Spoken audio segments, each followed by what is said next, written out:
Hola, buenas tardes a todos, ¿qué tal estáis? Hola Pepe, hola Sara, si ya nos oís, si estáis por ahí.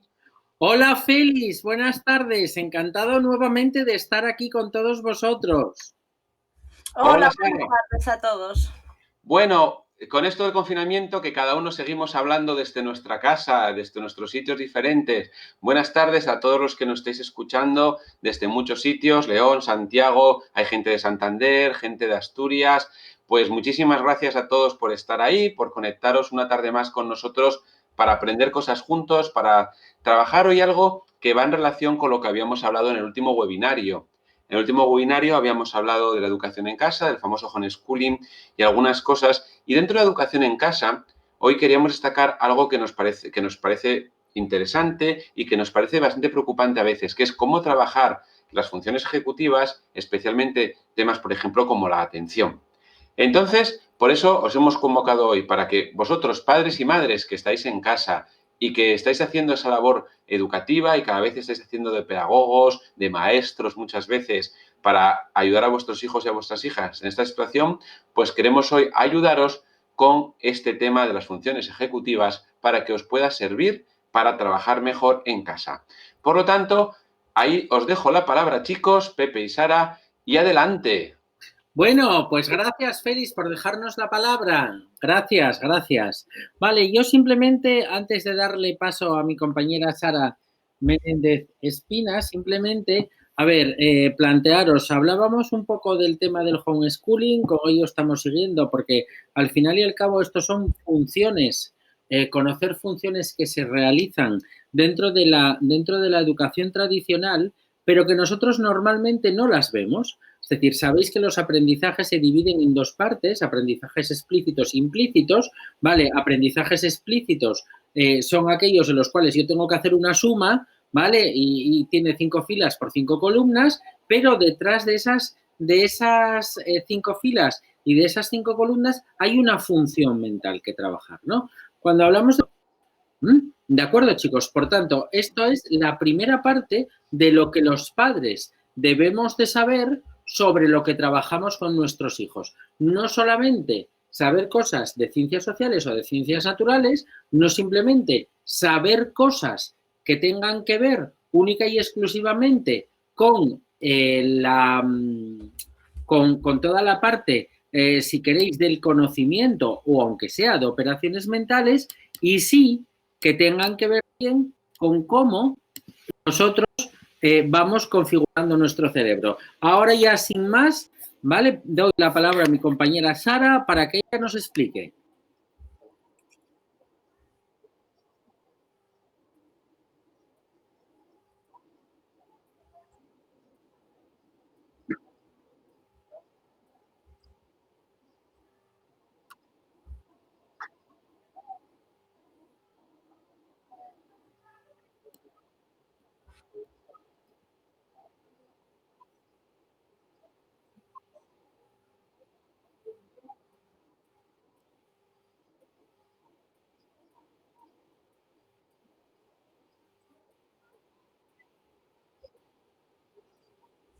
Gracias, Pepe.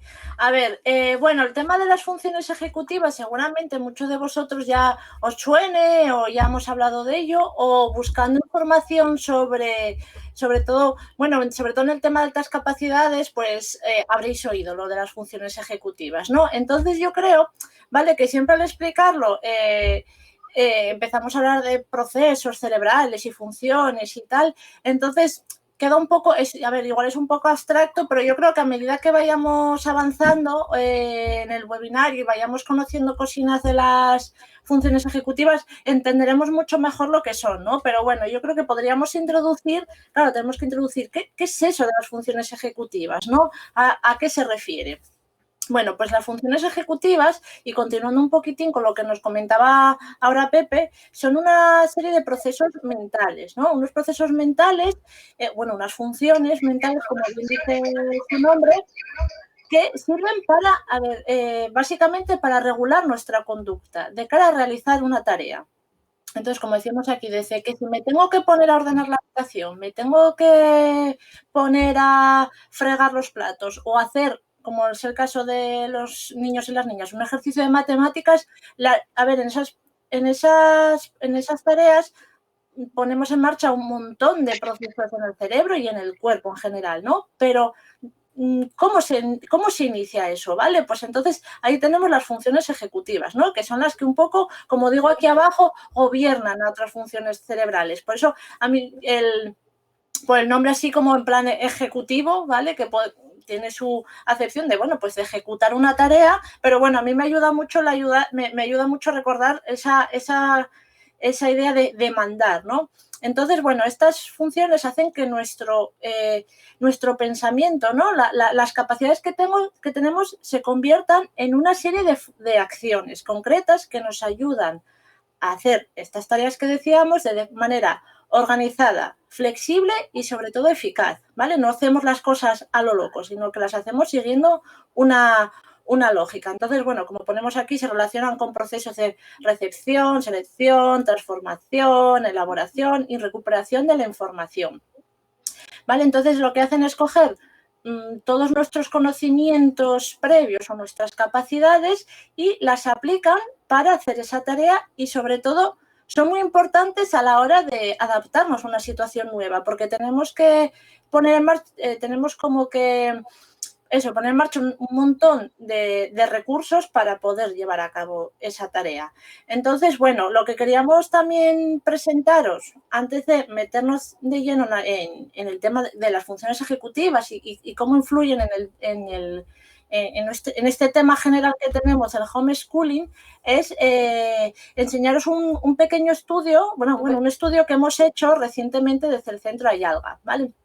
Entonces, el estudio lo podéis ver, lo tenemos en nuestra página web, si accedéis a la página, al blog, ahí lo tenéis, o también en redes sociales lo hemos estado mostrando, ¿vale? Entonces, bueno, en este estudio lo que hicimos fue estudiar las funciones ejecutivas en los niños y niñas de altas capacidades, ¿vale? ¿Por qué? Porque, bueno, tal y como vemos en la práctica diaria y, bueno, ahora que las vais a conocer, os vais a dar cuenta de lleno de ello, en los niños y niñas de altas capacidades, a veces las funciones ejecutivas no funcionan de la manera que esperamos o una manera óptima, ¿vale? A veces tenemos algunas dificultades. Entonces, en este estudio lo hemos hecho, a ver, las funciones ejecutivas se pueden estudiar con pruebas directas o con observación sistemática.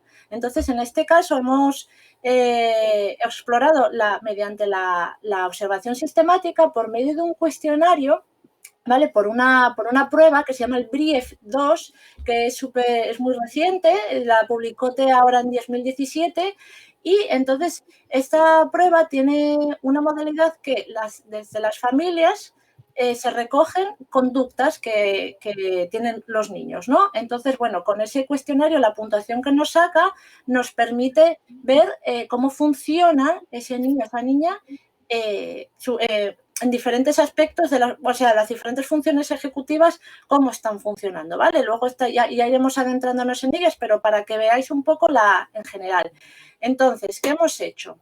Hemos comparado las puntuaciones de una muestra de niños de alta capacidad con diferentes muestras. Una es con población general, con niños de la misma edad que no son de altas capacidades y además son niños que no tienen ningún tipo de diagnóstico neuropsicológico de ningún tipo, ¿vale? Y por otro lado lo hemos comparado con niños que sí tenían algún tipo de diagnóstico, algún trastorno diagnosticado. Los podemos ver aquí. TDAH o, hiperactividad, TDA, un déficit de atención, trastorno del espectro autista, dificultades del aprendizaje en general y luego también niños que tenían problemas de ansiedad. Vale, entonces, de manera un poco resumida, ¿qué nos hemos encontrado? ¿Me puedes pasar la diapositiva? Sí, ahí está. Aquí la tenemos. Vale. Bueno, primero preguntaréis, ¿y por qué comparáis con los niños con TDAH, con trastornos del espectro autista, ¿no? ¿Qué tiene que ver? Bueno, pues en esos trastornos, ¿vale? Que se llaman del neurodesarrollo, bueno, la ansiedad no sería uno de ellos, pero bueno, en todos ellos hay un déficit en las funciones ejecutivas. Y si os sonará muchísimas familias, algunas veces, en muchas ocasiones, antes de identificar un niño de altas capacidades, se empieza a sospechar pues que si es muy inquieto, a ver si no va a ser TDAH, que si se dispersa mucho, a ver si no va a ser un TDA, que si es muy rígido, a ver si no va a ser un TEA. Entonces, por eso hemos hecho esa comparación. Entonces, ¿qué nos hemos encontrado? Pues que comparado con la población general, realmente, en todos los índices que nos mide esta prueba, ¿vale?, que los veréis en el estudio si accedéis a él, en todos ellos los niños de altas capacidades puntúan de manera significativamente superior a los niños de la población general.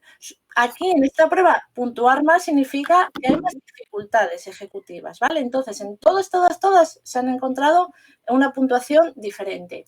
Y luego, con esos trastornos, ¿vale?, sí que ha habido similitudes en algunos índices o en otros, ¿vale? No nos vamos a meter en ello, pero sí que hay una similitud, con lo cual, por eso a veces parece que se confunde, que dices, tu madre, ¿cómo es que este niño que tiene un cociente tan alto tiene tantos problemas para estudiar, por ejemplo? Vale, pues aquí tenemos algunas de estas respuestas. Entonces, bueno, aquí lo que os planteamos o lo que os exponemos que podéis ver en la diapositiva son algunos de los aspectos en los que se han encontrado dificultades. Os sonarán muchísimas.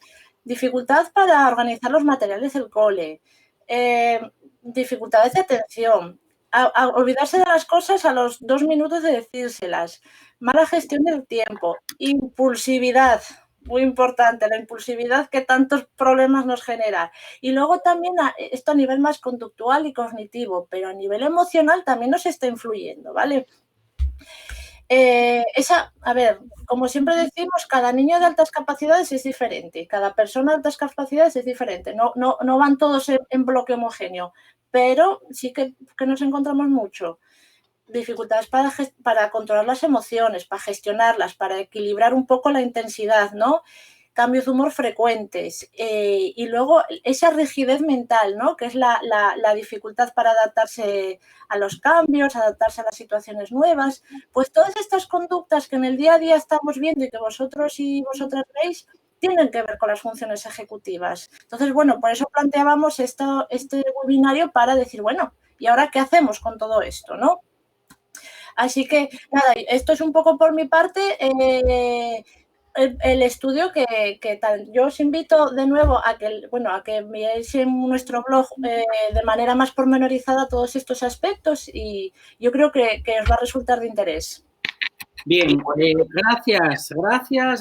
muchas gracias, Sara. Vale, y yo a mí sí me gustaría, antes de empezar con contaros algunas cosas sobre la atención, contestarle bueno, Dania, pues mira, el blog es el blog del Centro Ayalga. Puedes entrar a través de la página web o buscar el blog del Centro Ayalga y ahí lo podrías ver. Y sí me gustaría responder a Alcira Otero, ¿vale? Querida Alcira Otero, vamos a ver, cuando tú tienes una alta capacidad, como vas a ver en ese estudio al cual le puedes remitir a la profesora de tu hijo, vas a ver que se puede dar una necesidad específica de apoyo educativo por la falta de atención. Vale, pero vamos a ver, lo que también tienes que plantear tú y plantearte y tenerlo muy claro, es que nosotros tenemos un trastorno. Hablar de trastorno no es lo mismo. Hablar de trastorno no es lo mismo, qué sé yo, que hablar de ciruelas o que hablar de mandarinas. No. Un trastorno lo diagnostica un clínico. Es como si tú, Reina Mora, vas por la calle y de repente te encuentras a alguien y te dice, ¡ay, Alcira, tienes un melanoma porque tienes la piel muy negra! Hombre, por Dios, vamos a ver, vamos a ser realistas y hay que centrarse un poco. Un trastorno es algo que te conlleva el alejarte de la media y el no poder hacer una vida, digamos, adecuada. Yo tengo una discapacidad psíquica ligera cuando no me puedo mantener por mí mismo, ¿vale? O yo lo que tengo es una fobia y tengo un trastorno fóbico cuando trabajo en el piso 32 Vale, no puedo subir en ascensor y tengo las piernas como Conan el Bárbaro de subir y bajar. ¿Me entiendes? No puedo tener una fobia si yo lo que hago es vivir en una tienda de campaña en el Sáhara. No puedo tener una fobia al ascensor en este caso, ¿me entiendes? Entonces, sí es verdad que conviene, y esto es muy importante, distinguir entre la detección y la necesidad de trabajo con. Porque la necesidad de trabajo con no significa que yo tenga un trastorno, pero sí significa que tengo una necesidad específica de trabajo. Entonces, esto yo sí me gustaría que sería una cosa que tú, vamos a ver, le tuvieses tú como muy claro, ¿no? Que hay que separar ámbitos, ¿vale? Bien. Sí, por responder a Valeria, sí, claro que estaban descartados problemas de ansiedad o depresión, aunque volvemos otra vez a lo mismo. Hay una línea muy delgada y muy fina cuando tú estás hablando de una depresión, cuando estás hablando de una ansiedad, es decir, lo que es trastorno y lo que no es trastorno, ¿vale? Bueno, pues entonces, si os parece, ¿vale? Si os parece, bueno. Espera, déjame decir una cosa, Pepe. Oye, simplemente, chicos, permitirme un paréntesis pequeñito, ¿verdad? Que se me olvidó decirlo al principio, ¿vale? Un poquitín por orden, lo que solemos hacer siempre es que en el chat, si os pedimos que comentéis las cosas sobre los temas que justo estamos hablando en ese momento, pero otras preguntas que puedan estar relacionadas para no interrumpir un poquito la charla demasiado, tenéis abajo un espacio que está en inglés, que es el de questions, para añadir preguntas, que ya hay una puesta.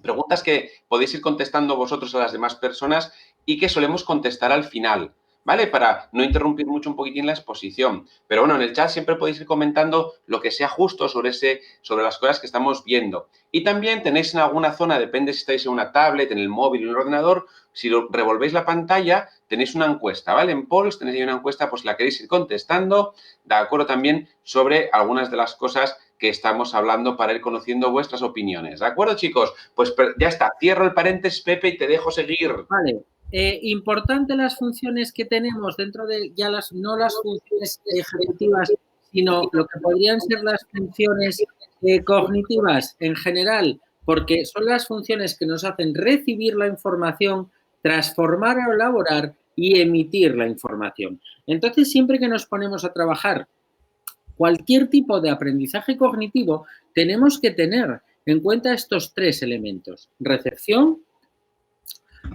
selección, transformación, elucubración, elaboración y después emisión de la respuesta, ¿vale? Muy importante, ¿vale? Bien. Dentro de estas funciones ejecutivas, ¿qué es lo que nosotros vamos a tener? Pues, entre otras cosas, la planificación, la flexibilidad, la inhibición de la respuesta, y es muy importante, inhibición de la respuesta, el ser capaces de parar cuando a ti te apetece tirarte al cuello de alguien y así ahogarlo y decirle, es que no te soporto más, ser capaz de parar, ¿vale? La toma de decisiones, como yo encaro la toma de decisiones, y el tema del control del tiempo. Vale, estas cinco que después veremos que hay más, pero estos 5 elementos, fijaros que se trabajan implícitamente, que no de forma explícita, en el desarrollo, en el aprendizaje de nuestra vida. Tú, cuando coges una lección de ciencias sociales o de ciencias naturales o de matemáticas o de lengua, tú ya estás trabajando estas 5 funciones, pero tienes que ser muy consciente de que las estás trabajando. ¿Vale? Tú, cuando respondes a un examen, hay alguien que te dice, oye, si el examen es este tipo test, primero tienes que responder las preguntas que sabes y tienes que contarlas y después tienes que repasar esto, tienes que hacer tal cosa. Es decir, hay técnicas para ello, ¿no? El ser capaz de inhibirte, el ser capaz de ignorar algo que te viene desde fuera, pero fundamentalmente el ser capaz de ignorar, que después veremos que es muy difícil en los casos de alta capacidad, aquellas informaciones que no son relevantes para lo que nos está llevando en este momento la tarea que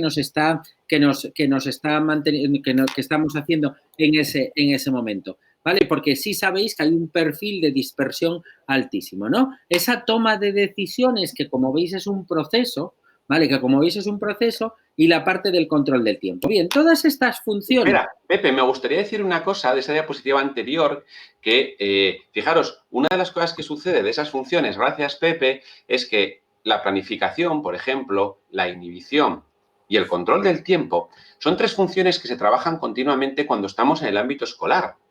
Estas 3. Las otras también, pero sobre todo estas 3. Por lo tanto, cuando yo estoy trabajando en casa, la planificación, la inhibición y el control del tiempo no las estoy trabajando exactamente igual que en el cole a través de las tareas escolares. Al estar en grupo, el grupo genera una presión que me obliga también ya a inhibir muchas de las cosas que hay en el grupo, muchas veces. El profesor me lo da planificado muchas veces y el control del tiempo lo aprendemos en los exámenes, lo aprendemos en la duración de las clases. Con lo cual, cuando yo educo en casa, que es lo que nos lleva pasando desde hace 2 meses y medio, aunque, vale, a las tareas me vienen planificadas de forma diversa del colegio.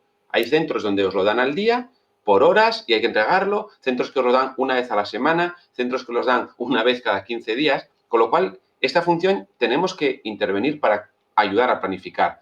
La inhibición ya no es lo mismo, porque el niño no está en el mismo nivel de tensión en clase que en casa. En casa va a estar más relajado, por lo tanto la inhibición tendremos que buscar otra forma de trabajarla también. Y el control del tiempo sucede lo mismo, ¿no? No hay esa presión del aula que, por tanto, podría también ayudar muchísimo a trabajar estas funciones. Por eso, educar en casa y hacer un homeschooling de verdad, bueno, pues conlleva tener conciencia de que no se trabajan las mismas cosas a la vez que si estuviéramos en el colegio.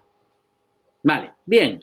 Veréis, todas estas funciones que Félix nos está aterrizando en el homeschooling tienen un origen, tienen un lugar de origen en el cerebro, porque el cerebro, aunque sea un órgano complejo que funciona todo a la vez, también tiene sus partes diferenciadas. Y todas estas funciones tienen un lugar, el lugar es el famoso lóbulo frontal, lo que más nos distingue del resto de los animales de la Tierra, el ser humano, ¿no? Es decir, esa abulia, la letargia, la dificultad de hacer una acción, el ser capaz de arrancar la perseveración, el mantenerse activo una y otra vez, esa distractibilidad, el comportamiento dependiente de campo. Y esto es muy importante. Yo me guío por los estímulos ambientales, pero no soy proactivo, no sale de mí, ¿no? La dificultad de planificación de la conducta, ¿no? Por deciros algunas cosas, ¿no? Los movimientos constantes, importante, los movimientos constantes. Cuando tú tienes una persona, ¿vale? Que lo que está es haciendo un movimiento, está canalizando su energía hacia ese movimiento de la pierna, ese movimiento del brazo, hacia ese movimiento del estómago, hacia el dolor en el plexo torácico, lo que antes nos contaba Valeria, pues un poco de la ansiedad, ¿no? Vale, la desinhibición de conducta, que son las actuaciones sin control, es decir, el no pensar las consecuencias de lo que yo hago, eso es un proceso, y eso es un proceso diría yo que de 10 millonésimas de segundo, ¿vale? Yo siempre, constantemente, mi cerebro está trabajando sin que yo sepa que está trabajando, preveyendo consecuencias, ¿vale? Claro, el problema es cuando esa prevención de consecuencias, y esto es muy importante, siempre tiende a lo negativo, ¿vale? Pero yo sé que, vale, pues voy a irme para casa. ¿Por qué? Porque preveo unas consecuencias. Tengo que ir a cenar y tengo que ir a dormir. Vale, ya está, siempre estoy preveyendo consecuencias, ¿no? Vale, y después lo que sería el humor inapropiado o el humor anormal, ¿no? Las personas que son demasiado expresivas, las personas que en un momento determinado se dejan llevar por las conductas agresivas o por las conductas violentas o por los comportamientos histriónicos. No vamos a hablar solamente de la violencia, sino que también vamos a hablar de los comportamientos histriónicos. Bien, todo esto, ¿vale? Todo esto, fijaros que ahí es nada unido a lo anterior, todo esto son procesos para los cuales nadie nos educa explícitamente. Es decir, son procesos, ¿vale? Que tú dices, yo no tengo una materia que sea perseveración y yo no sé lo que es perseveración. Yo no tengo una materia que me explique lo que es ser dependiente del campo, ¿no? Yo no tengo un trabajo, una materia que sea tema de la distractibilidad. No. No, ya lo sé, ya lo sé que no tienes una materia en eso, pero todo eso tú lo trabajas mientras haces esa maravillosa página del cuadernillo de Rubio donde hay 80 multiplicaciones, 80 divisiones o 80 sumas. Estás trabajando todo esto, ¿vale? Todo esto lo haces. Claro que si la tarea todavía no te interesa, peor todavía, peor todavía. ¿Por qué? Porque entonces lo que haces es intentar evadir, huir, verlo como peligroso, verlo como algo que para ti es agresivo, con lo cual, cuando la tarea no te interesa, Valeria, yo me atrevería a decirte que evita que tú trabajes y desarrolles funciones ejecutivas, porque la respuesta que estás dando es una respuesta de huida, ¿no? Bien, entonces, estas son algunas de las cosas, estas son algunas de las funciones o algunas de las, podríamos decirlo, conductas que deberíamos de conocer. ¿Para qué? Para poder trabajarlo explícita o implícitamente cuando trabajamos con los niños en casa, ¿vale? Cuando trabajamos con los niños en casa. Muy importante, ¿vale? Aparte de... Ay, disculpadme porque es que me estoy liando de ratón. Aparte de esto, ¿vale? Hay algo, otra cosa. El lóbulo frontal se une con la parte de atrás del cerebro, no es algo que esté separado. Ahí está el puente de Barolio, ¿vale? O sea, no sé si alguien se acordará de la famosa película aquella de Alguien voló sobre el nido del cuco, ¿vale? De Jack Nicholson, estupenda y fenomenal. Práctica habitual con pacientes psiquiátricos de los años 50, de los años 60 o incluso de los 70, que eran tremendamente agresivos. Les cortamos el puente de Barolio y entonces, ¿qué es lo que hacemos? Pues dejarlos no como vegetales, pero casi como vegetales. ¿Por qué? Porque todas esas funciones que antes os enuncié ya no llevan a la proacción de la persona, ¿vale?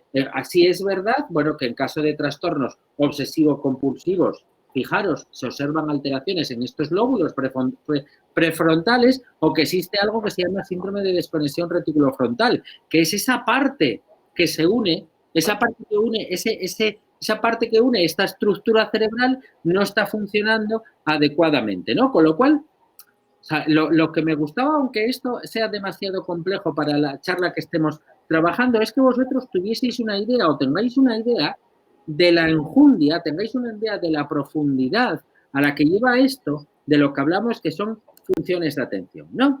Bien, dentro de las funciones de atención, la psicología no siempre ha funcionado de la misma manera, ¿no? Sino que la psicología, en ocasiones, lo que ha hecho es intentar crear modelos que nos digan cómo funciona la atención en el ser humano, ¿vale? Y ha habido diferentes modelos a lo largo de la historia, ¿no? El primer modelo que tenemos ahí es el modelo de Broadbent, que nos habla de que hay una entrada de información. ¿A través de qué hay esta entrada de información? A través de la memoria sensorial.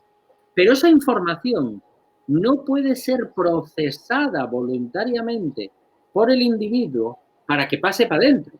Entonces, existe un canal que estrecha, un filtro que estrecha esa información y lo que hace es muchas de las informaciones que nos llegan por la memoria sensorial ni somos conscientes de ellas, ¿vale? Bien, dices, vale, entra aquello que tú consideras más importante en cada momento y entonces automáticamente te centras, claro.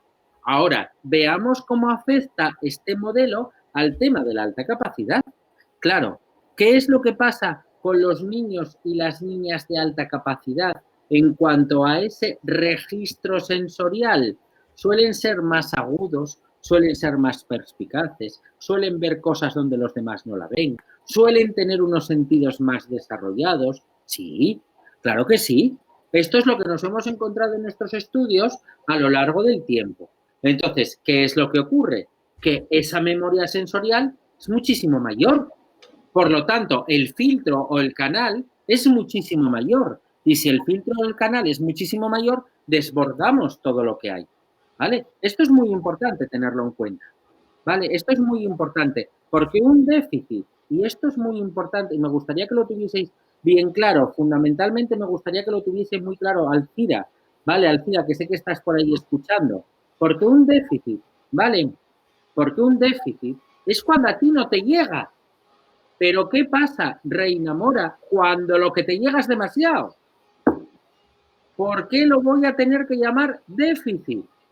¿Qué pasa si yo lo que estoy es a 20 cosas a la vez? Que después veremos que hay un modelo que sí lo explica, ¿vale? Después veremos que hay otro modelo que sí lo explica. Pero este es el primer tipo el primer tipo que ya encontramos hace muchísimos años de cómo procesamos, ¿no? Bien.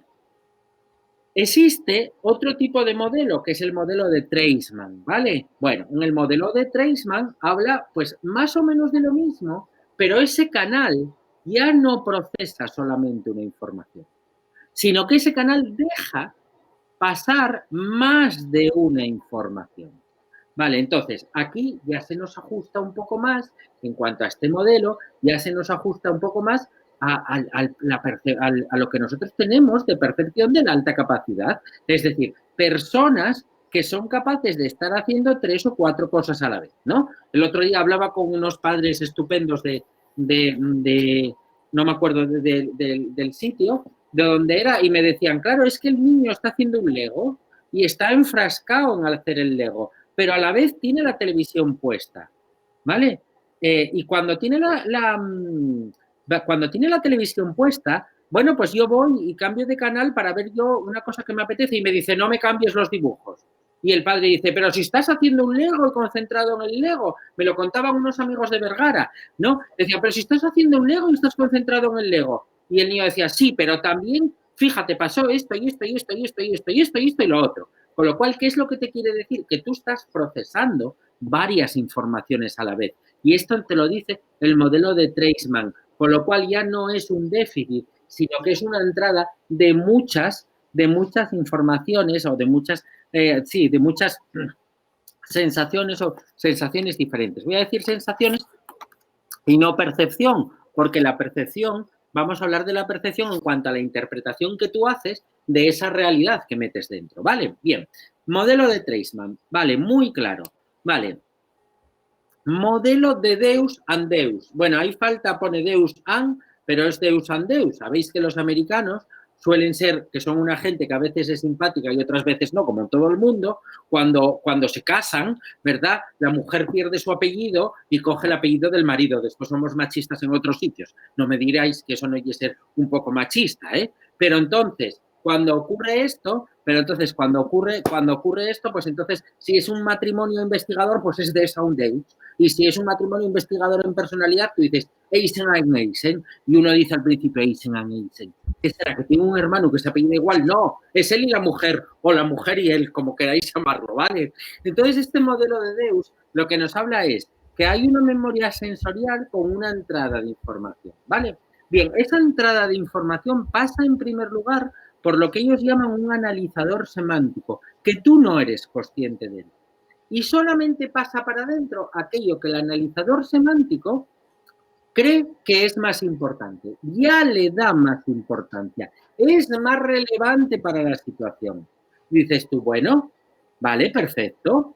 Oye, muy bien. Este modelo es el que de alguna manera nos induce a pensar que cuando estamos atendiendo a múltiples estímulos a la vez, ¿vale? Pues lo que nos encontramos es con que en esos múltiples estímulos vamos a seleccionar uno que vamos a considerar relevante y ese uno que vamos a considerar relevante es sobre el que nos vamos a centrar, ¿vale? Es sobre el que nos vamos a centrar, ¿vale? Esto es muy importante porque ya está hablando de otra cosa que es monitorización, que es aquella parte en la cual yo considero que es más importante.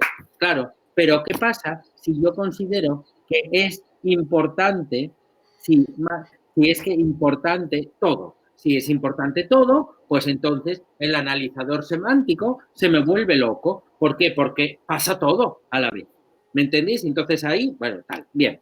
La siguiente es tal vez el modelo que a nosotros desde el Centro de Acompañamiento Educativo Ayalga más nos convence a la hora de poder explicar todo lo que tiene que ver con las funciones ejecutivas y la alta capacidad. Vale, pero que integramos los anteriores. Vale, bien. Primera cuestión importante. Todos tenemos una capacidad arousal. Todos nacemos con una arousabilidad. ¿Vale? Tensión del sistema nervioso, ¿verdad? La de Félix es muy alta, lo sé, y la de Sara también es muy alta. Es decir, son personas que tienen mucha energía interior, ¿vale? Esa energía interior se va a transformar, vamos a poner que son 100 energías, ¿vale? Se va a transformar en esa capacidad disponible que tú tienes para realizar el proceso de, ese proceso de atención, ese proceso de recibir la información, ¿vale? Bien, capacidad 100, ¿vale? Pasa por algo que es una política de distribución. Esa política, pero no vamos a hablar de política en plano político, ¿eh? No, no. Esta política de distribución va a funcionar en función de dos cosas. Las disposiciones duraderas. ¿Qué son disposiciones duraderas? Parte visual, parte auditiva, parte táctil, parte olfativa, 5 sentidos externos, que son los que te comunican con el mundo externo. Vale, hay niños y hay personas que somos muy visuales y que pensamos en visual y que lo visualizamos todo. Vale, ¿qué es lo que me está haciendo eso? Que mi capacidad arousal, mi atención, sea un tipo de atención que se centra más en lo visual que a lo mejor no en lo verbal. O que yo, por ejemplo, soy muy táctil y entonces ¿en qué me centro? Pues ahora mismo en el culo, donde está sentado sobre la silla, ¿vale? Y estoy constantemente moviéndome o estoy constantemente teniendo esas percepciones táctiles, ¿vale? Va a depender, aparte de estas disposiciones duraderas que tenéis aquí, de las intenciones momentáneas, que era lo que antes Valeria estaba diciendo. ¿Me interesa o no me interesa? Vale, todo eso, ¿vale?, lleva a que esa política de distribución empiece a funcionar. Y a partir de ahí hay un montonazo de operaciones posibles. La suma de todas esas operaciones posibles tiene que ser 100, porque si no es 100, yo me como las uñas. ¿Por qué me como las uñas? Porque tengo energía sobrante. Y si tengo energía sobrante, abro otra figurita más y me centro en otra cosa más. Claro, ¿cuál es el problema? Pues el problema aquí reside en este analizador semántico. ¿Qué pasa si aunque estas operaciones posibles, su suma es 100, yo no le doy más peso a una que a otra? Yo soy incapaz de centrarme en aquello que es más importante o más relevante para mí en ese momento determinado. Imaginaros 4 operaciones, a 2 les doy el peso de 30 y a 2, a una le doy el peso de 10 y a otra le doy el peso de 20. Vale, pues en ese 30-30 o 20 o 20 y 3, pues ese 30 y 30 y 10, esas 3 30s ya me están generando un conflicto. ¿Por qué me están generando un conflicto? Porque están haciendo que esto esté centrándome aquí en esas 3 entradas del 30. Y al centrarme en esas 3 entradas del 30 es donde puedo dar la sensación de no estar atendiendo. Y cuando doy la sensación de no estar atendiendo, entonces el profe me dice, este niño tiene un déficit de atención. Pero después el niño se entera de todo. Otra cosa es que lo manifieste o no lo manifieste. O puede que se esté enterando de cosas que es que el profe no son las que el profe considera relevantes en ese momento. Y ahí estaría donde estaría esa parte de las intenciones momentáneas, ¿vale? Son las que el profe no cree que son importantes. Entonces, ahí es donde tenemos ese problema aquí de las intenciones momentáneas, ¿vale? Entonces, esto es el modelo que nosotros más estamos manejando en este momento, ¿no? Vale, cuando hablamos, sí, te preguntan para pillarte y cuando contestas bien se enfadan. Sí, Bea, es que es eso claramente. Pero yo tengo compañeros de trabajo que me decían, es que fulanito está todo el tiempo mirando por la ventana y oye, y de repente le digo tal cosa, coño, y me lo responde. A ver si lo pillo para la próxima. Y entonces, y la próxima, coño, y me lo responde. Pues es esto mismo. Claro, ¿eso qué es lo que hace? Hombre, pues sí es verdad que lo que va a hacer de alguna manera es llevarte, es que lo que va a hacer de alguna manera es llevarte ya a ese otro problema emocional. ¿Me entiendes? Que ya entras dentro de a ver si te pillo, a ver si no te pillo, tú me estás atendiendo o no me estás atendiendo. ¿Vale? Fijaros un poco, ¿vale? Sí, claro, sí, claro, esto que nos dice Valeria es muy importante. Siento que necesito hacer varias cosas a la vez para focalizarme mejor. Por eso en muchas ocasiones, cuando tienes este perfil, ¿vale? Coges a los niños y en el contexto del aula les dejas dibujar, les dejas pintar. Porque cuando estás pintando, estás dibujando, estás haciendo el garabatillo, ¿me entiendes? Estás centrándote, estás ahí centrándote, estás consumiendo ese exceso de energía que te está evitando centrarte, consumiendo ese exceso de energía que te está evitando centrarte. Así de claro, y entonces sí te estás centrando, ¿vale? Entonces, ya un poco por acabar, ¿vale? Antes de empezar con esta parte que nos va a comentar Félix y Sara también, de lo que se puede hacer en cuanto a estas funciones ejecutivas, simplemente plantearos que no podemos hablar de una déficit de atención así como así. ¿Por qué no podemos hablar de un déficit de atención así como así? Coño, porque la atención son 4 tipos, hay 4 tipos de atención. La atención sostenida, ¿vale? La atención sostenida, mantengo el foco en una tarea, ¿vale? ¿Esta la miden los test?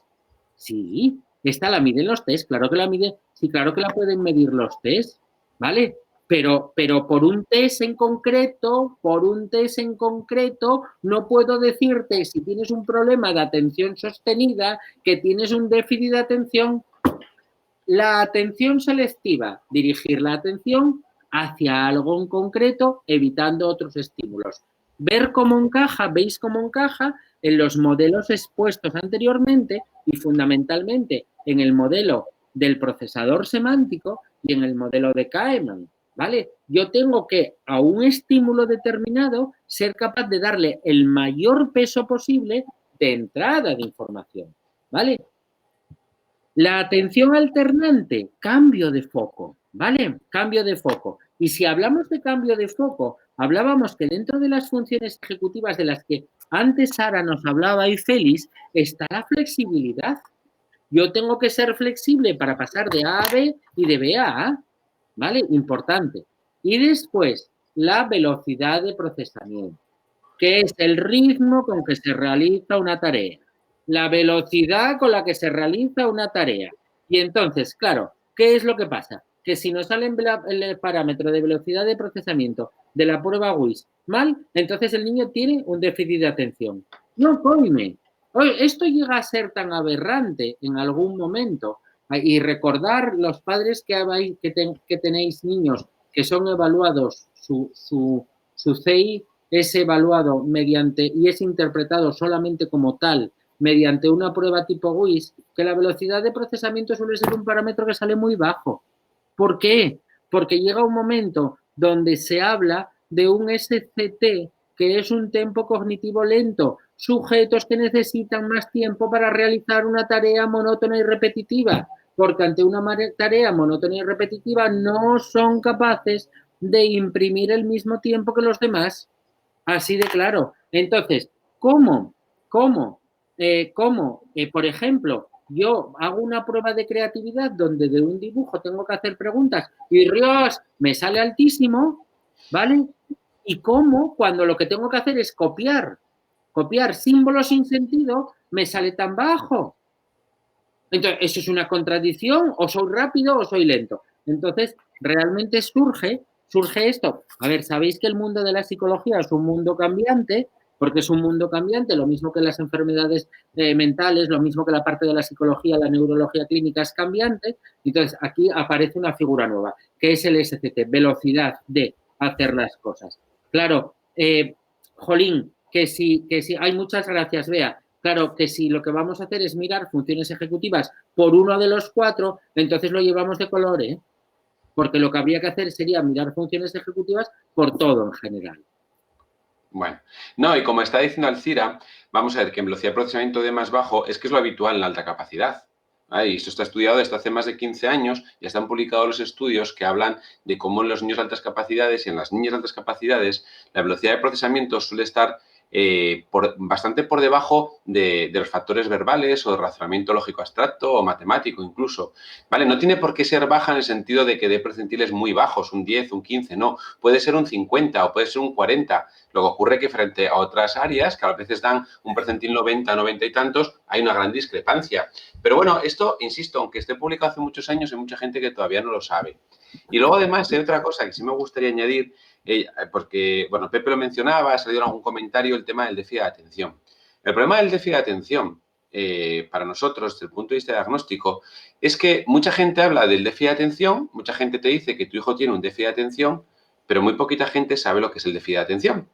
Y no es por meterme con nadie, pero es que muchas veces asociamos niño distraído o niño impulsivo, tiene un problema ya tiene un déficit de atención o tiene un problema de hiperactividad. Y esto no es cierto. Y muchas veces quizá la forma en que se está, no sé si diagnosticando o simplemente diciendo que alguien tiene un déficit de atención, pues no son reales y no corresponden con la realidad. Y es lo que decía antes Pepe, vale, puede estar muy disperso, pero si al final la información se está asimilando. El niño, como decía Pepe al principio, no recibe la información, es capaz de seleccionar, es capaz de clasificarla y utilizarla. No es un déficit de atención, aunque tarde más o aunque tarde menos, ¿no? Entonces, importante también un poquitín lo que estamos manejando, y más en alta capacidad donde sabemos, bueno, pues que ese cerebro funciona diferente, y más en todas las funciones ejecutivas que estamos viendo hoy, ¿de acuerdo? Estas atenciones que tenemos ahora mismo en la pantalla, ¿no? Fijaros, algo muy importante, la atención sostenida y la atención selectiva muchas veces son necesarias a la vez. ¿Vale? No es la primera vez que nos pasa con algún niño que tú le pones a hacer una prueba de atención sostenida o que requiere estar muy concentrado, pero sin querer en esa sala pasa un ruido, por la ventana pasa una moto, pasa un autobús, pasa un coche. Es decir, el niño tiene que evitar esos estímulos. Pero ¿qué pasa cuando lo que tenemos son personas que a lo mejor son hipersensibles en algún sentido y, por ejemplo, el oído y lo oyen todo? Que entonces, bueno, pues la atención selectiva no es tan fácil de realizar, ¿no? Y, por lo tanto, la sostenida, pues también se va a ver influida de alguna manera. ¿Verdad? Bueno, pues si parece, seguimos un poquitín, Pepe, seguimos, Sara, hacia alguna cosa más. Sí, seguimos hacia alguna cosa más. Mira, yo me gustaría, vamos a ver, cerrar esta exposición. Yo me gustaría cerrar esta exposición, ¿vale? Aparte de esta última diapositiva y haberos presentado los modelos, ¿vale? Que estoy pasando marcha atrás, haberos presentado los modelos, cerrar esta exposición con esta parte de lo que sería la planificación, la flexibilidad, la inhibición, la toma de decisiones y el control del tiempo. ¿Vale? Funciones, ¿vale? Que tienen que ver con las funciones ejecutivas y que tienen que ver con la capacidad y que tienen que ver con la capacidad de atención, ¿vale? Me gustaría, Félix, contestar algunas de estas preguntas que hay aquí en la parte de abajo, ¿vale? Para después pasar a algunas cositas muy prácticas, ¿vale? ¿Te parece empezar a contestarlas tú, Félix? Bueno, venga, vamos a empezar entonces, la primera de todas, es la de Ruth. Dice, incluiríamos aquí trastornos de sueño por conciliación, por incapacidad para relajarse o desconectar de su actividad física o mental. Vamos a ver un poquitín cómo la contextualizamos, Ruth, si nos quieres añadir algo en el chat por si acaso no te refieres a lo que nosotros entendemos. Entiendo que es relacionando esto con el tema de las funciones ejecutivas, ¿no? ¿Vale? Con el tema de la incapacidad para relajarse o desconectar de su actividad física o mental, el tema del sueño, ¿vale? Entiendo que va un poco por ahí, como algunas personas a la hora de dormir, pues la actividad cerebral es sobre todo en la alta capacidad, lo vemos sobre todo, ¿no? Y de hecho está pasando estos días. Nos estamos encontrando que algunos niños que nunca habían tenido ningún problema para conciliar el sueño, después ya de 2 meses, sobre todo después de las primeras 6 semanas o 7 semanas, se han encontrado que van para la cama y que no se duermen. ¿Vale? Y no les pasa nada, en el sentido de que no tienen ningún problema, ninguna preocupación ni nada, simplemente su cabeza se activa.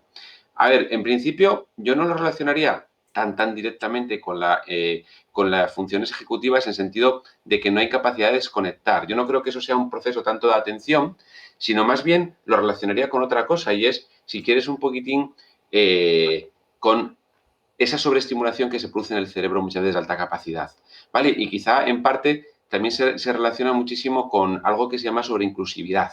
La sobreinclusividad tiene que ver con que una persona muchas veces no es capaz de controlar los pensamientos que hay en su cabeza, los pensamientos van y vienen de forma automática y entonces tu cabeza, bueno, pues se sobreestimula y como te sobreestimulas, lo que no eres capaz es de concentrar el sueño. ¿Qué ocurre? Que en la alta capacidad y en perfiles muy creativos, muchos de estos niños o estas personas, lo que ocurre es que empiezan a descubrir una creencia que no es del todo cierta desde el punto de vista neurológico, que es que se activan por la noche.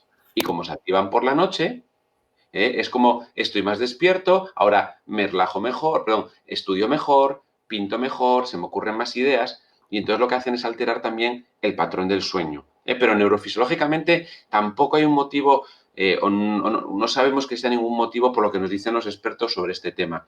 Entonces, más que un problema de función ejecutiva es simplemente un tema de sobreestimulación de lo que sucede. Y también por otro motivo, ¿no? Porque sabemos que estos cerebros, los cerebros de alta capacidad, tienen un gasto energético distinto. Entonces, ¿qué ocurre con un niño o con una persona que tiene una actividad cerebral muy alta, un gasto energético cuando no la tiene? Nosotros lo que creemos es que lo que les pasa es que si van para la cama y no han, por decirlo de alguna manera, gastado esa cabeza durante el día, no la han alimentado, no la han ejecutado, no la han desarrollado, cuando llegan por la noche, la cabeza sigue necesitando actividad. Y por lo tanto, también tiene que ver con ese nivel de arousal que decía Pepe, se mantiene todo en funcionamiento tan alto que no les cuesta dormir. ¿De acuerdo? Nosotros entendemos que va por ahí, por lo que vamos observando en sí mismo, pero no sería propiamente un problema de funciones ejecutivas. Vale, la siguiente pregunta dice, ¿un factor tan importante como ambiguo como es la motivación influye en las funciones ejecutivas? Al final y al cabo, Valeria, la motivación no se puede separar de nada, porque en esa motivación tú tienes, si lo llevásemos a la teoría de Kahneman, tienes las intenciones momentáneas. ¿Vale? Entonces, claro que sí, porque es la parte de las intenciones, es la parte de las intenciones momentáneas. Entonces, esa parte de intenciones momentáneas influye tremendamente en todo lo que pueda ser esa motivación, ¿vale? Vale. ¿Seguimos con las preguntas o las dejamos para el final, Pepe? Bueno, mira, es que yo querría seguir porque quiero llegar a la pregunta de Bea Urries. Vale. Vale, pues entonces, espera, no nos vamos a saltar a Nuria, que dirá que está ahí esperando también. Sí. Vale, mira, Nuria nos preguntaba qué hacer cuando en el colegio los resultados obtenidos no son concluyentes para determinar qué es de altas capacidades, ¿vale? A pesar de dar un informe privado, ¿no? Y que utilizaba una prueba WIS5 que utiliza las funciones ejecutivas. Bueno, vamos a ver, Nuria. Por lo menos nosotros, desde la práctica y desde lo que nosotros hemos ido aprendiendo con los años, ¿vale? Y viendo muchas cosas. Yo creo que el principal problema que hay en la pregunta que nos planteas es el concepto de alta capacidad que va a manejar el orientador o orientadora del centro cuando evalúa a tu hijo, ¿vale? O a tu hija, no recuerdo ahora mismo lo que es, ¿verdad? Y ahí está el principal problema. ¿Por qué? Porque los orientadores muchas veces se rigen por lo que está aprobado en la legislación educativa de la comunidad autónoma. Y cada comunidad autónoma responde a un modelo concreto, con unos criterios diferentes.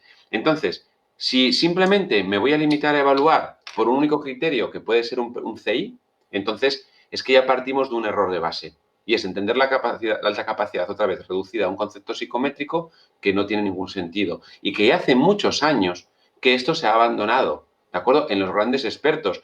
Y hoy en día todo el mundo se habla de la identificación que se llama multicriterial, donde hay que tener en cuenta factores cognitivos, factores de personalidad, factores creativos. Para nosotros es fundamental dentro de la personalidad todo el tema de la sensibilidad emocional, cuando son pequeñitos la sensibilidad sensorial, es decir, barajar todo este tipo de cosas, de criterios para poder hacer una buena identificación. En el caso del WIS, como Pepe mencionaba antes, y me remito un poco a lo que él explicaba antes de la velocidad de procesamiento, ¿no? Para no repetirme o no repetirlo, el problema es ese. Cuando interpretamos el WIS, literalmente, cogemos el CI total, CI 88 no llega al 99 o no llega al 90, no es alta capacidad. Eso es una mala interpretación de la prueba. ¿De acuerdo? Y lo dice el manual técnicamente, porque primero, las pruebas te ofrecen un intervalo de confianza, no hay un CI exacto, te van a dar un margen siempre por encima y por debajo para interpretar. Segundo, porque hay que ver si hay discrepancia entre los índices como la velocidad de procesamiento, que es lo que decía Pepe. Y cuando tenemos una discrepancia muy alta entre la velocidad de procesamiento con el resto de índices, hay que obtener lo que se llama el índice de capacidad general, que tiene en cuenta solo las funciones verbales, visuales y lógico-abstractas, dejando de lado la memoria de trabajo y la velocidad de procesamiento. Un índice que muchas veces no se saca, ¿eh? Hay orientadores en algunas zonas que se lo hacen, otros que no. Y claro, a partir de ahí, si partimos del error de base, la conclusión a la que vamos a llegar muchas veces probablemente no sea la adecuada. Pepe, ¿y la de Bea para ti? Venga, pues vamos, si te parece, porque me gustaría con esto introducir el tema para una parte del siguiente webinario. ¿Vale? Bien, importante. Félix. ¿Qué? ¿Tú cuando piensas, en qué piensas? Ay, en lo que me da la gana. Pero ¿y Claro. cómo lo piensas? ¿Qué utilizas para pensar? Hombre, pues utilizo mi cabeza. Uy, y ahí me meto dentro de mí, entonces en mis pensamientos le doy vueltas. Hombre, por Dios, y aparte de utilizar tu cabeza, ya lo sé que utilices tu cabeza, pero y aparte de utilizar tu cabeza, ¿tú qué utilizas para pensar? ¿Cuál es el sistema de programación que usas? El lenguaje. Perfecto. ¿Y tú también, Sara? Sí. Vale, y probablemente todos los que nos estéis escuchando también utilicéis el lenguaje. Vale, pues precisamente para poder trabajar todo esto de la planificación, la flexibilidad, tenemos que irnos al lenguaje como autoguía interna. Y tenemos que trabajar el lenguaje como autoguía interna. El lenguaje se va desarrollando en diferentes etapas. Tenemos un lenguaje que hacemos externo, yo hablo solo muchas veces, Sara, tú también, que me consta que te vi, ¿vale? Y te dicen, oye, sí debe de estar loco, habla solo. No, perdone, y usted está pensando. Lo único que hace es no hablarlo, pero pensando estamos pensando. Estamos pensando todos, ¿no? Muchas veces vemos como algo normal el que los niños pequeñitos hablen solos cuando están jugando en el pasillo, ahí con sus muñecos, y la muñeca dice y la muñeca no dice, o el muñeco dice o no dice. Bueno, y cuando eres mayor te descubres también de vez en cuando hablando solo. No pasa absolutamente nada. Solo a veces, no muchísimas veces. Claro, porque siempre estás pensando. Entonces, vale, aunque pase por diferentes etapas, vale, vamos contestando, vale, preguntas que tú tienes que trabajar con tu niño, ¿vale? ¿Cuál es la tarea que me están mandando? ¿Qué es lo que tengo que hacer ahora? Entiendo lo que me piden. ¿Qué tengo que hacer para poder conseguir esto? ¿Cuál es el plan? ¿Sigo mi plan? ¿Cómo lo he hecho? Fijaros, ahí es nada. Por eso no quería ponerlo en una diapositiva, porque también quería dar lugar un poco a la interacción con vosotros y al próximo webinario. ¿Qué es lo que me están mandando? ¿Qué es lo que tengo que hacer en este momento? Hay un vídeo estupendo y maravilloso por ahí de Piper Pixar que tuvo no sé cuántos premios, que muchos de vosotros lo habréis visto en el YouTube. ¿Qué tal? El pajarito, el pajarito no, la gaviota, aquella, o la especie de gaviota aquella, pequeñina, que de repente va a la orilla y de repente, como queda mirando una espuma de una ola porque nunca la vio, ¿vale? Vino la ola y lo llevó por delante. ¿Qué es esto? ¿Qué es esto? Nada más que un problema de atención. ¿Qué es esto? Nada más que un problema de atención. Entiendo. Piper Pixar, sí, Piper Pixar, Félix, no sé. Bueno, bien, entiendo lo que me piden. Vale, ¿qué tengo que hacer para llegar al objetivo final? Porque, claro, muchos de vosotros nos planteáis, ¿vale?, los grandes problemas que tenemos porque ni siquiera sabemos el objetivo final, porque de la que voy para Logroño, como paso por Valladolid, entonces bajo un poco y voy hasta Sevilla. Y cuando me doy cuenta que de un poco lejos de Logroño y tengo que subir muchísimo para arriba en esta España nuestra. Claro que sí, claro que sí.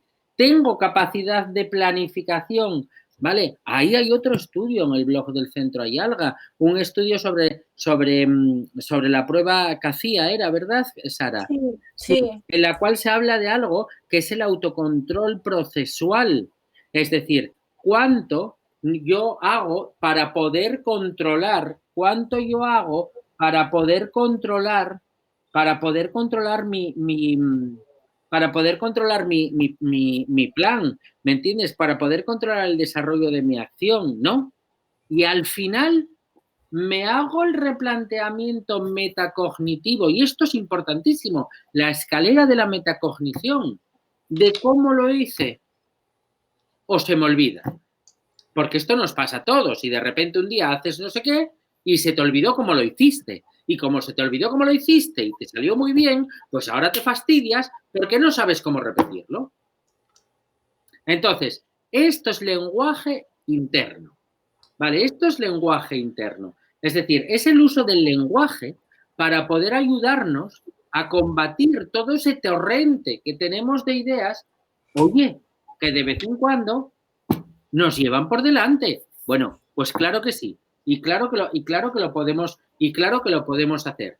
Pero ojo, no lo hagamos dejándolo a vas aprendiéndolo por ti mismo en el camino de la vida. No, coime, enséñalo. Que son herramientas que tienes que trabajar con el niño. Hay muchas técnicas de estas. No sé, Sara, tú, si nos quieres contar un poco las autoinstrucciones, por poner otra técnica. Sí, os lo cuento de manera un poquitín así resumida para no enrollarme, pero sí, las autoinstrucciones de Mitchenbaum es una de las técnicas que, bueno, más eficaces para trabajar todo lo que es autocontrol en niños y luego todos estos procesos que estamos aquí comentando, ¿no? La planificación, la inhibición, toma de decisiones, etcétera. ¿Vale? Porque aquí es muy importante lo que dice Pepe del lenguaje, ¿vale? Porque esta técnica, ¿vale? Si alguna vez, si vais por el centro Ayalga, veréis por ahí que tenemos colgados los cartelinos de las autoinstrucciones, porque los niños lo que hacemos es enseñárselas visualmente, ¿vale? Entonces, las autoinstrucciones de Mitchenbaum es aplicar una serie de pasos, ¿vale? Una serie de pasos para realizar una tarea que dice que empezamos con, a ver, primero paro y digo todo lo que veo. Luego pienso, ¿qué tengo que hacer? Luego me pregunto, ¿cómo lo haré? Vale. Luego presto atención. Cuando ya decido lo que hay que hacer, digo, vale, puedo hacerlo. Vale, no voy a decirlas todas, pero bueno, son una serie de pasos. Como veis, todas ellas son una pregunta. ¿Vale? Una pregunta o una verbalización que nos hacemos, ¿vale? Para los niños tenemos también ahí con dibujinos para que ellos aprendan un poco a verlo de manera más visual. Pero ¿qué es lo que hacemos con estas autoinstrucciones? ¿Vale? Bueno, esto si las buscáis en internet las encontráis muy fácil, ¿vale?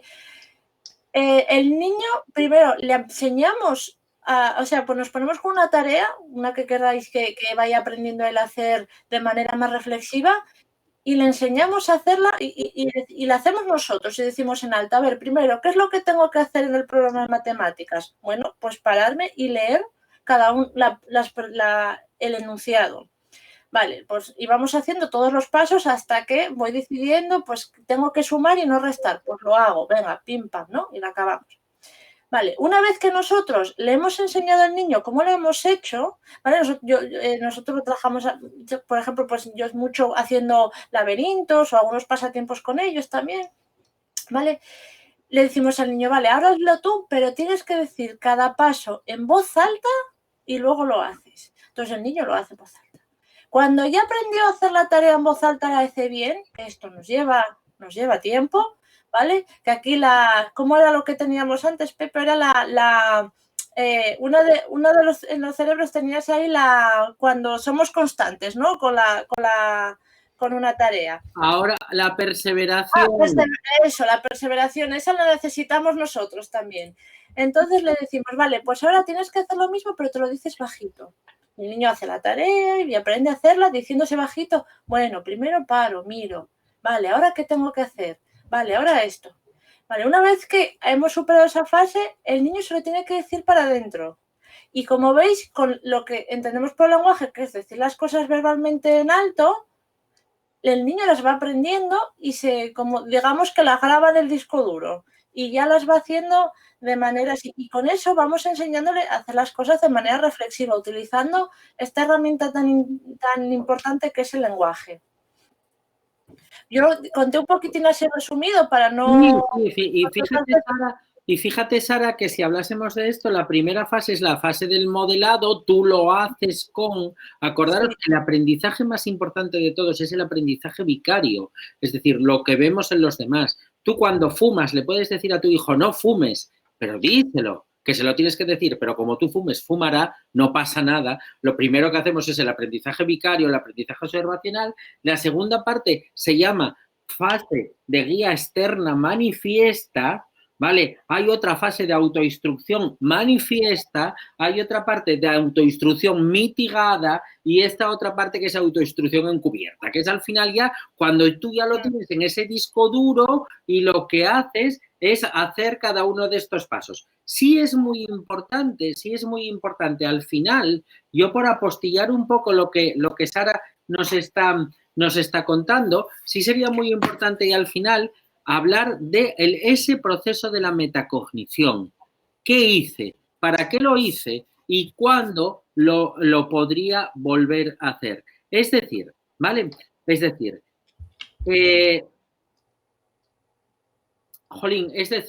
el ser consciente del propio proceso del aprendizaje. ¿Vale, chicos?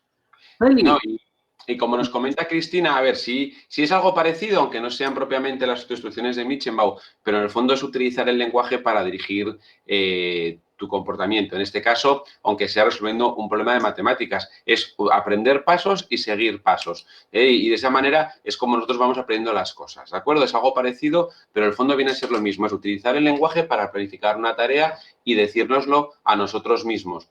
Bien, porque siempre que automatizamos una tarea, en el fondo lo que el profesor está haciendo ahí, en ese proceso de planificación, es decirle el objetivo, es resolver el problema y lo que hace es darte los pasos, todos los pasos para resolver esa tarea. Y entonces, de esa manera, también el niño puede aprender la planificación. Bueno, ¿qué más nos queda por ahí, Pepe? Pues mira, lo último que nos quedaría, lo último que sí me gustaría plantearos sería otra técnica diferente, la tercera y última técnica. Bueno, parte de las autoinstrucciones está Popla, hay otros acrósticos o otras formas de intentar enseñar a los niños a, ¿vale?, controlar, ¿no? Que es la técnica de la tortuga, por ejemplo, es una técnica de Snyder y Robin ya muy vieja, muy antigua, ¿vale? Que es la técnica de la tortuga, es enseñar a los niños a relajarse, ¿vale? Enseñar a los niños, o sea, si queréis podéis buscarla en internet también, que os pueda ser más ilustrativo, ¿no? Podéis buscarla en internet y es lo mismo, son técnicas que te ayudan de alguna manera a centrar tu capacidad de atención.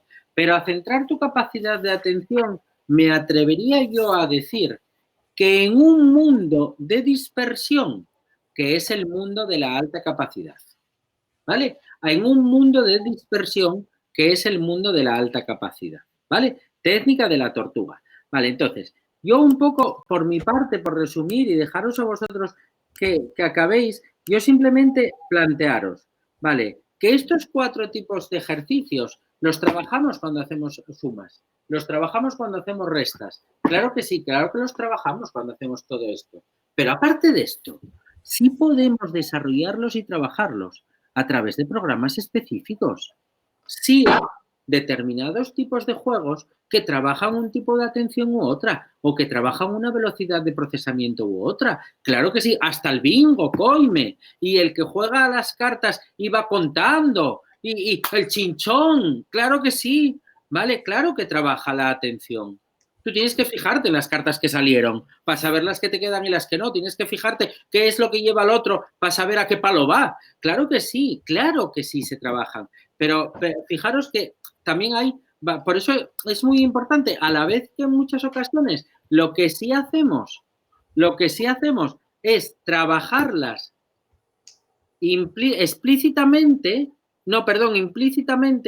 trabajarlas explícitamente, porque así se mejora la capacidad. Entonces, esto sí sería lo que yo sí os plantearía. También que podáis tener esas otras herramientas para poder trabajar esos ejercicios de atención. ¿Vale? Félix, hay una pregunta de Pati Rubi que nos dice... Espera, Espera, porque la pregunta cambia un poquito del tema y sí me quería contestar a lo que decía Valeria Idurren.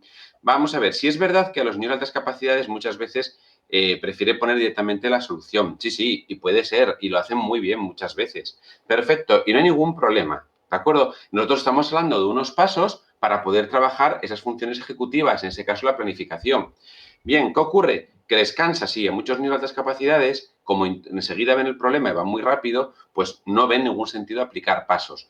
Bien, y podemos dejarlo así. ¿Hasta cuándo? Hasta que aparecen los errores, porque no leemos el problema, o porque simplemente, como sabemos que estamos haciendo sumas, cogemos los datos y directamente sumamos. Claro, pero en el momento en que hay un problema que hay que calcular un dato intermedio, esto ya no funciona. Y entonces ahí es cuando podemos entonces al niño enseñarle un método para trabajarlo. ¿Vale? Como decía Valeria al final también, las instrucciones no es necesario utilizarlas para aprendizajes secuenciales solo. Yo creo que valen para cualquier tipo de aprendizaje. Si es verdad que también hay aprendizajes que son más intuitivos. Y entonces, cuando son intuitivos, los resolvemos de una forma casi automática sin ser muy conscientes de cómo. Pero en general, aunque no se verbalicen directamente, los pasos de las autoinstrucciones son un proceso para aprender. ¿De acuerdo? Y no todo el mundo las necesita en todos los momentos. Hay momentos en los que nos hacen falta y momentos en los que no. Pero cuando tenemos un niño de altas capacidades, muy impulsivo y que no clasifica la información, necesitamos pararle, no importa qué tipo de aprendizaje es, necesitamos que se pare, porque si no, no va a ser capaz de resolverlo adecuadamente muchas veces. Y entonces nos vamos a encontrar con otro problema que es, bueno, pues yo no valgo para esto o yo no sirvo para esto, ¿no? Yo creo que hay que evitar eso, aunque sea frenándole un poquitillo. ¿De acuerdo? Vale, y ahora sí, Pepe, la última pregunta que empezabas. Sí, si en funciones ejecutivas TEA y alta capacidad son similares, ¿qué diferencia un TEA de alta capacidad? Pues mira, Pati Rubi, yo te diría una cosa, lo mismo que era con lo que empezábamos. Claro que son similares, porque al final y al cabo son todo funciones ejecutivas, incluso la empatía, radica todo en el lóbulo frontal. Pero insistirte que una alta capacidad no es una patología, ¿vale? Que una alta capacidad es una forma de ser. Si yo soy un señor que no me gusta relacionarme con la gente, pero es que no me gusta, y tú me dices, ay, Pepe, es que no sabes, y yo te digo, ¿cómo que no sé? Claro que sé, pero es que no me gusta. Yo quiero ser monje en una abadía cisterciense y dedicarme al canto y dedicarme a lo espiritual. Yo te puedo decir eso, o ser farero en las islas del Mar del Norte, o cabrero en los picos de Europa, porque no quiero relacionarme. Vale, entonces entiendo yo que como me separo tanto de la media, hay veces dices, este está trastornado. No, un trastorno, y esto es muy importante, es cuando tú tienes una afección que lo que hace, es imposibilitarte una vida, y esto es muy importante, esperar que cambie esta luz porque me está dando una lata, parece que estoy en una discoteca, imposibilitarte una vida adecuada a una vida que tú quieres tener y no tienes. Cuando tú tienes ese trastorno de espectro autista, tú dices, yo quiero relacionarme bien, yo no entiendo la ironía y me gustaría entenderla, yo quiero ser más amable, yo quiero tener amigos. ¿Vale? Entonces, tú hablas de un trastorno cuando estás ahí en esa situación y cuando te separa de conseguir una vida adecuada. Por eso el trastorno entra dentro de la categoría médico-clínica. Es clínica. Vale, dice, sí, está el trastorno impuesto y el trastorno por elección. Claro que sí, Valeria. Vale, está el trastorno impuesto y claro, porque nos estamos, al final y al cabo, tú lo que estás haciendo es haciendo una comparativa. ¿Y qué es lo que más hay? Es media. Y entonces, si todos quieren tener 10 amigos y yo solamente quiero tener uno, ¿quién soy el raru? Pues el rarucu soy yo. ¿Me entiendes? Claro que sí. Entonces, ahí sí te diría que sería lo que sí separa esa, lo que sí hace esa diferencia, ¿vale? Muy bien. Chicos, ¿alguna pregunta, alguna cosa más que queráis aprovechar antes de poner fin a este webinario, que estamos todavía en tiempo? Hemos contestado todas las preguntas que estaban abiertas. ¿No os tenéis alguna pregunta más? ¿Vale? En relación con todo lo que sería el trabajo de las funciones ejecutivas, pero que es importantísimo trabajarlas explícita o implícitamente, porque las trabajamos mucho. Mira, Félix, yo me estaba acordando antes, cuando estábamos hablando esto de aprender las cosas, de que primero las hacemos verbalmente y luego, que bueno, yo estoy un poco anticuada, dije el disco duro, hoy en día ya la subimos a la nube, la información, no queda en el ordenador. Pero me estaba acordando de que hablamos de los niños, pero los mayores, cuando aprendemos cosas nuevas, yo me estaba acordando del carnet de conducir, que bueno, y digo yo, es que mi monitor debía ir para casa con un dolor de cabeza porque yo cada cosa que hacía la tenía que ir diciendo. Y ahora la segunda es así para atrás. Y luego para aparcar primero hago así, y luego esa. Y luego al final, yo creo que nos pasa a todos, ¿no? Que al final lo haces automático, pero primero tienes que estar ahí repitiéndote, vale, esto, lo otro. Y casi que si no lo dices, no sabes hacerlo. Entonces, ahí sí que podemos ver un poco, los adultos ven reflejado también cómo funcionan esos procesos, ¿no? Lo tenemos más reciente. Vale. Y no, nos decía Valeria cómo mejorar la velocidad de procesamiento. La verdad, yo no había visto la pregunta, ¿eh? Se nos había colado entonces. Vamos a ver, pues la velocidad de procesamiento, como muchas funciones, se mejora fundamentalmente ejercitándola. Es decir, esto lo que hay que hacer es ejercicios de velocidad de procesamiento. ¿De acuerdo? Luego ocurre que la velocidad de procesamiento, si es verdad que como cualquier capacidad, todos tenemos un tope, es decir, no se trabaja y vamos a ser buenísimos de repente si, como decía Pepe, tenemos un tiempo cognitivo lento, ¿vale? Eso es importante. Pero sí es verdad que se estimula, como los procesos de atención sostenida, selectiva, la alternante, se puede estimular. Entonces, ahí entramos en cualquier tipo de tarea, que pueden ser ejercicios a través de fichas, por ejemplo, en papel, incluso las mismas o fichas parecidas a las que se hacen en las pruebas del WIS, con tareas que sean un poquitín repetitivas y monótonas, de discriminación visual, por ejemplo, se puede hacer, de completar algún tipo de figura en relación con una leyenda que arriba esté previamente establecida. Se puede utilizar la velocidad de procesamiento también a través de cualquier tipo de función donde tú tengas que tachar, por ejemplo, discriminar cosas dentro de una sopa de letras, por ejemplo, de números de letras, trabajaréis velocidad de procesamiento, ¿de acuerdo? Cualquier cosa que te requiera trabajar de forma repetitiva con la información sobre todo, pero además tiene que estar sometida a tiempo. Tienes que decirle al niño, darle un tiempo para que lo haga lo más rápido posible. ¿De acuerdo? Para someter a ese cerebro, si queréis, o a una estimulación mayor y de esa manera que mejore. Pero sí se puede mejorar. Lo que ocurre, que aquí para mí entra un factor fundamental, que antes también me lo mencionaba Pepe, una de las teorías, que es la motivación. Claro, ¿cuánto me motiva a mí esa tarea? Y por eso, cuando me motivan los deberes, los acabo corriendo, o me motiva lo que voy a hacer después de los deberes, o cuando no hay motivación, todo esto es como muchísimo más lento. Entonces, también influye en eso, en que yo ejecute las tareas más despacio o más rápido, ¿no? El factor de la motivación. Claro, a veces no es fácil saber por qué un niño va despacio, ¿de acuerdo? No siempre es por una cuestión de una baja velocidad de procesamiento. A veces también es una cuestión de que no me apetece y no me interesa y mi atención está dividida en más cosas. Y entonces a esta tarea solo le dedico una parte de la atención y por eso voy bastante más despacio. Bien, ¿alguna cosa más? Bueno, chicos, pues si os parece, hasta aquí llegamos. ¿De acuerdo? Que no se nos quede ninguna por ahí. Uy, sí, perdón. Ana Menéndez nos pregunta si las funciones ejecutivas también están relacionadas con el desarrollo psicomotriz. ¿Quién la quiere? ¿Tú mismo? Bueno, o tú, Pepe, que hoy hablaste poco, entonces igual te apetece hablar algo, que no te dejamos hablar. A ver, ¿Vale? al final, Ana, todas las funciones están relacionadas todas con todas. Es muy diferente, es muy difícil saber dónde acaba una y saber dónde empieza otra. ¿Vale?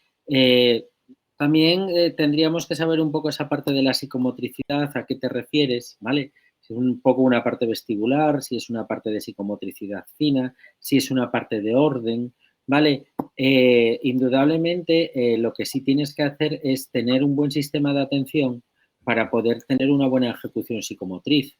Lo que sí tienes que también es tener una buena planificación, es decir, la planificación se usa para todo, lo que va antes, lo que va en el medio, lo que va después, lo que va a ir después. Entonces sí puede estar, relacionado, pero siempre planteándonos que todas las funciones suelen estar relacionadas con todas.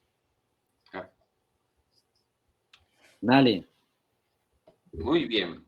Perfecto. Pues entonces, chicos, si os parece, daros las gracias a todos los que estáis ahí conectados. Acordaros que mañana os llegará a todos un enlace para poder ver si queréis de nuevo el webinario o queréis verlo a trozos o revisar alguna de las cosas que hemos dicho ahí con la presentación, pues tenéis alguna duda. Y nada, como siempre, daros las gracias e invitaros al próximo webinario que anunciaremos, como siempre, en nuestro Facebook para que lo podáis seguir y os podáis apuntar. Pues chicos, Sara, muchísimas gracias, Pepe. Y nada, nos vemos en el próximo webinario y probablemente ya estemos todos en la misma sala porque ya no tendremos que guardar tanta distancia. Bueno, hasta luego y buenas tardes. Hasta luego a todos, chicos. Adiós. Hasta luego, hasta luego. Chao.